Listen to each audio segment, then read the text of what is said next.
The rain slicked the cobblestone.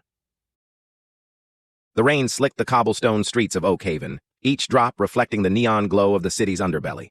Tonight, the air crackled with a different kind of energy, one born of fear and a creeping, unsettling dread. It started subtly, a whispered rumor, then a missing person, then another. Always, the same bizarre calling card, a single wilting red balloon tied to an empty chair. His name was Pip, though no one had called him that in years. Now he was simply the Shadow Clown. His act, once a source of innocent laughter, had twisted into something far more sinister. He moved through the city like a phantom, his painted smile a grotesque mask, his oversized shoes leaving no discernible prints. His targets were the corrupt, the cruel, those who preyed on the weak and then vanished into the gilded towers of their own making. His first mark was Mayor Thorne, a man whose hands were as dirty as his marble office was clean. Thorne had been found in his penthouse, a single red balloon bobbing gently against the ceiling, his eyes wide with a terror that no amount of wealth could have ever prepared him for. The police were baffled, the media sensationalized. They spoke of a madman, a vigilante, a ghost. Then came Silas Blackwood, the slumlord who'd evicted families in the dead of winter. He was discovered in his opulent study, a single red balloon tethered to his immaculately polished desk. The city held its breath, a morbid fascination growing with each disappearance. The Shadow Clown wasn't random. He was precise. He was just. Detective Harding, a man whose cynicism was as deeply etched as the lines on his face, found himself increasingly unnerved. He'd seen it all, or so he thought. But this was different. This was a performance, a chilling, silent ballet of retribution. He'd assigned his best men, scoured every inch of the city, but the Shadow Clown remained elusive. It was as if he could melt into the shadows, a figment of their collective nightmares. Pip, or the Shadow Clown, felt a strange sense of purpose. His past was a blur of broken dreams and forgotten laughter, a life spent under the garish lights of a dying circus. He'd seen the same kind of darkness in the eyes of the men he now hunted, a darkness that festered and spread. He wasn't driven by malice, but by a skewed sense of justice, a clown's twisted punchline to a city's ongoing tragedy. He remembered his daughter Lily, her bright eyes and infectious giggle. She'd loved his act, her small hand always clutching his oversized glove. Then, one day she was gone.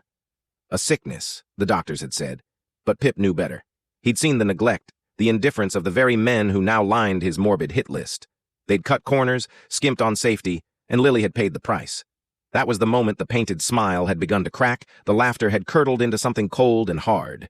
He'd spent years honing his skills, not for the applause, but for the silence that followed. He learned to move unseen, to anticipate, to become one with the urban decay. The circus had been his first stage, but now the entire city was his.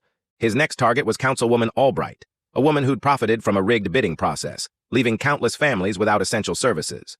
Pip found her at a charity gala, a picture of manufactured benevolence. He didn't need a grand entrance, a flick of his wrist, a puff of a smoke bomb, and the room plunged into chaos. When the smoke cleared, Albright was gone, and a single red balloon drifted serenely towards the ballroom's crystal chandelier. Harding was at his wits' end. The city was in a panic. The press was calling for his resignation. He stared at the latest crime scene photo, the lone red balloon a mocking crimson against the opulent backdrop. He felt a growing sense of dread, not just for the victims, but for the city itself. This wasn't just about justice. It was about a loss of control, a descent into a dark theatrical madness. Pip, meanwhile, felt a weariness settling in. Each act, each disappearance, chipped away at him. He was a ghost haunting his own life, a performer trapped in a role he couldn't escape. He found himself watching the children playing in the park, their laughter a painful echo of what he'd lost. He saw the same innocence he'd once protected, now vulnerable to the same predators he was hunting. One rainy evening, as he stood on a rooftop overlooking the city, the wind whipping his tattered coat, he saw a familiar sight. A child, no older than Lily had been, had wandered too close to the edge of a derelict building. A group of teenagers, their faces contorted with malice, were taunting her, pushing her closer to the precipice. Something snapped within Pip. This wasn't about grand retribution anymore. This was about Lily. This was about every child who deserved a chance. He didn't hesitate. He slid down a drain pipe, his movements fluid and silent. He landed behind the teenagers, a whirlwind of painted fury. He didn't hurt them, not physically. He simply disarmed them, his silent menace far more effective than any blow. He scooped up the terrified child, her small body trembling, and carried her to safety, depositing her gently at the feet of her frantic mother.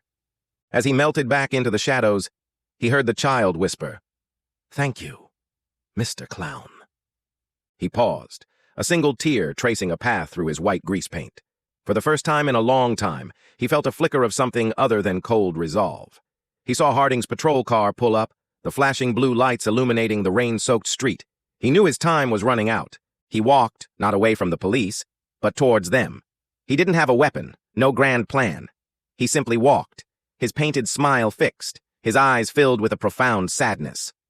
Harding stepped out of the car, his hand on his service weapon, his gaze locked on the approaching figure. "Stop right there!" Harding's voice was a gruff command, but it lacked its usual conviction. Pip stopped. He looked at Harding, at the tired lines on the detective's face, the burden of a city's fear etched into his posture. Pip raised a gloved hand, not in surrender, but in a gesture of farewell. "It's been a good show," Pip said, his voice a raspy whisper, barely audible above the rain. Then he did something unexpected. He reached into his pocket and pulled out a single, perfectly formed red balloon. He let it go. It rose, catching the wind, a vibrant splash of color against the grimy cityscape. As Harding watched, mesmerized, the balloon drifted higher and higher, disappearing into the swirling mist. And then, Pip was gone. Not captured, not arrested. Vanished. As if he'd been nothing more than a trick of the light, a figment of the city's collective imagination. Harding stood in the rain, the empty space where the clown had been an unsettling void. The red balloon was gone, and with it, the shadow clown. The city would never know his name, or the pain that had driven him. They would only remember the fear, the disappearances, and the single, wilting red balloon that had become a symbol of a justice they both craved and feared. The rain continued to fall, washing over Oakhaven, cleansing the streets, but not the lingering questions, not the unsettling memory of the clown who had, for a brief, terrifying moment, held their city in the palm of his painted hand. The show was over, but the echo of the laughter and the silence that followed would forever haunt the dark, cinematic streets of Oakhaven.